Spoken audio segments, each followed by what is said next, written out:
Hi everyone, this is Sean. Welcome back to my channel. Please press the like button, subscribe, share, comment. I am always looking forward to the dialogue.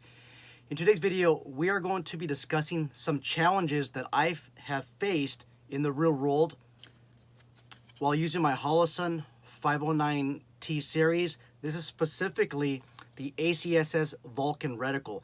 This is a reticle that I bought directly from Primary Arms. Primary Arms, in conjunction with Holosun, manufactures the ACSS Vulcan reticle. And basically the architecture is significantly different than your basic 509T series. As a matter of fact, on my Staccato P, with the Holosun Trijicon footprint that I would get directly from Dawson, those plates would not accommodate this reticle in such a way that I can co-witness my rear irons. Dawson makes a plate that will accommodate the 509T series, but not the 509 ACSS Vulcan. The Vulcan, ACSS Vulcan, and the 509T series, even though both of them are 509s, the housing, the signature, the architecture is significantly different.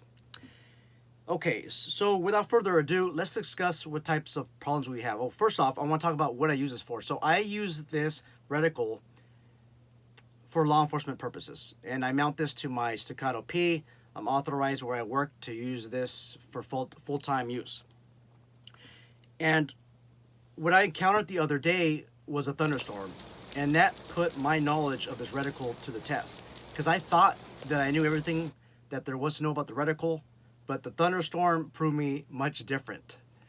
So when I started my shift, I was inside of a building that was maybe 70 degrees, and then outside was about 90 degrees. There was a tropical thunderstorm. Humidity was about 75. It was about 75% humidity, thunderstorming all over the place. It was horrible. When the raindrops were landing on the reticle, there wasn't much of an issue because this is a closed emitter optic. With a closed emitter optic, basically the window and the housing blocks out rain and other elements. So the laser was not affected. The laser would be affected if this was an open emitter device, and it wasn't. So it was closed emitter.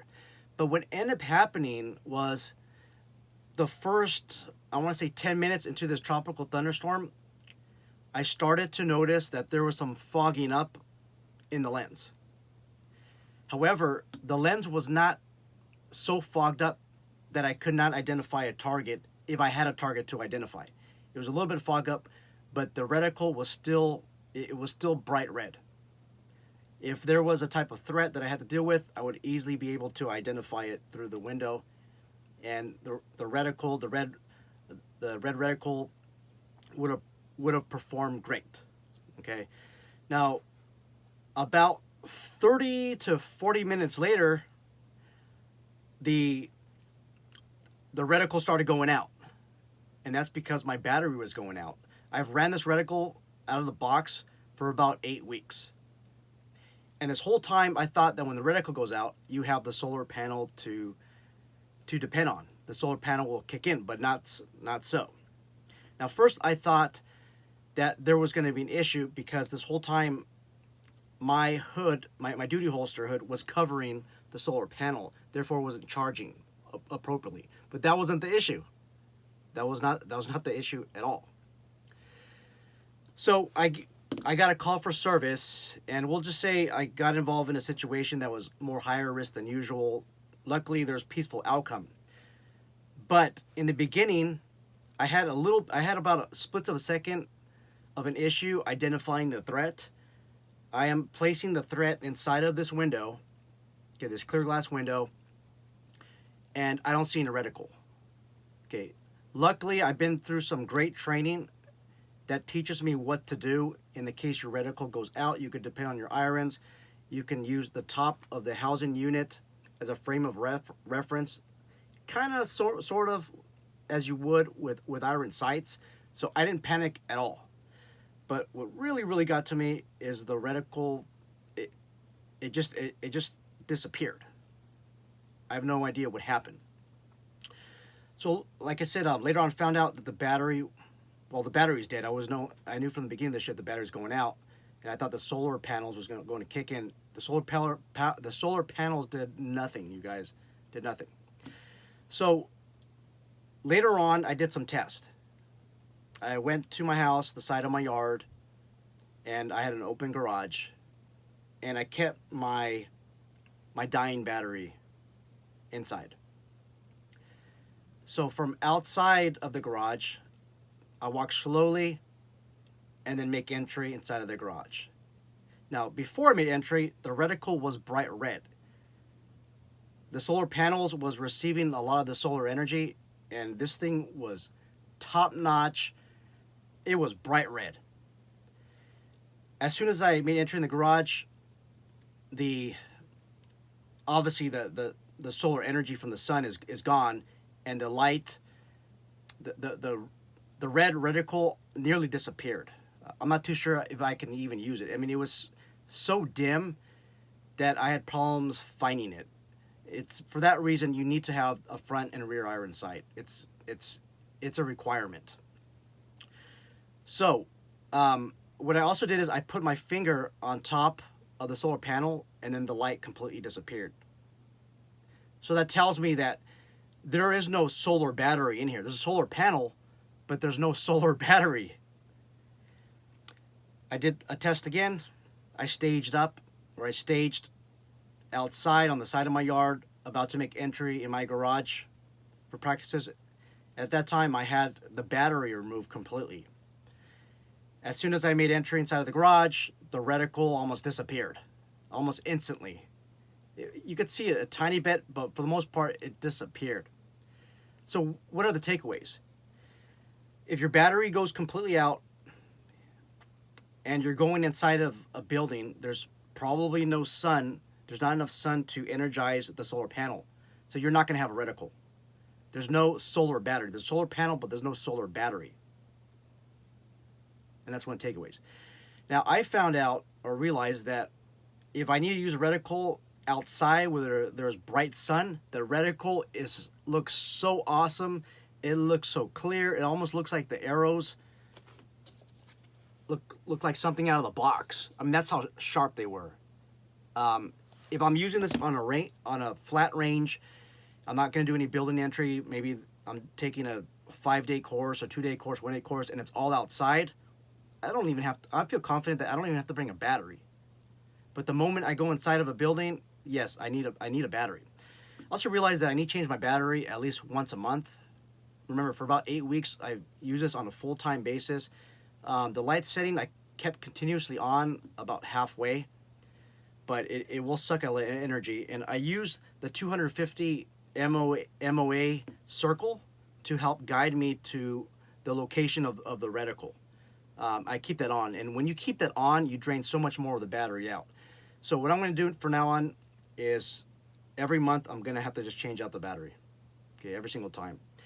Some of you are saying, well, this is what happens, because you're probably thinking about the fog into the lens. You're probably saying, hey, you know, that's what you get for getting a cheap reticle. And I know that Holosun manufactures these products in China. I still understand it. I get it, guys. I have a I use a Loophole. I've used Trijicon, Aimpoint. I have the best of optics. But I have a Staccato P Duo and a Staccato C2, and I want to have the same reticle. By buying the Holosun, 2 of the 509T ACSS series, it probably cost me $700 for both. Or I can buy one other reticle, your favorite ones, maybe a Trijicon at maybe 60% of the price or 70% of the price when you combine 2 of the Holosuns together. But what I do like the solar panel. There is utility in having the solar panel. Typically, if you're shooting outside in daylight, you're probably having your optic at a high setting because you don't want the sun to glare out the red optic. So you have it sun, therefore you will be using more battery. So if I'm on a range day, if I'm practicing, I'll most likely turn my turn the battery completely off. So I'll put negative all the way as far as it can go, and I'll just rely on the solar panels, which is it's neat, guys. It's awesome. It did what it was supposed to do. As for the fog on the lens, I know some of you are maybe disappointed. It would not affect my ability to identify a threat if I had to identify a threat. It would not. It was so minuscule. Now, should it have fogged up? I talked to some guys, and they said, well, not really. These shouldn't fog up. You should contact Primary Arms or Holosun and get a replacement. And I agree. But just because it was fogged up, that doesn't mean that I couldn't identify the threat at all. On the same token, in the same environment, I got my Trijicon RMR Type 2 and put it in the same environment, and the lens completely, it fogged out from the outside. Now, there's fog from the inside from my 509T series, from the inside. There's moisture that came inside. I'll admit that. But the amount of fog was almost the same as on the Trijicon RMR Type 2. When you compare it to the Holosun 509T, you almost had the same amount of fog on both sides of the lens. So had I had to approach my threat or the threat in that condition, I would have had to rely on the top part of this housing unit. There's almost no way that I could use the lens and be able to identify the target through there. Now, the reticle was still bright.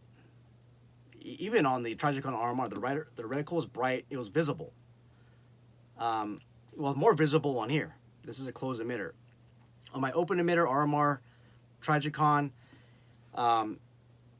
the dot just blew out. I mean, it blew up. So I believe I think a 2.5 or 3.0 MOA. It became larger than that, maybe double the size. Let me know what your thoughts are. What is your experience on the Holosun 509T series? Do you have a 509T series that's not the ACSS Vulcan reticle? If you have any questions, concerns, let me know in the description box below. I'm always looking for the dialogue as well. If I have any new information, in the description box below, I will leave links and I'll provide more information. You guys all take care, and please be safe out there.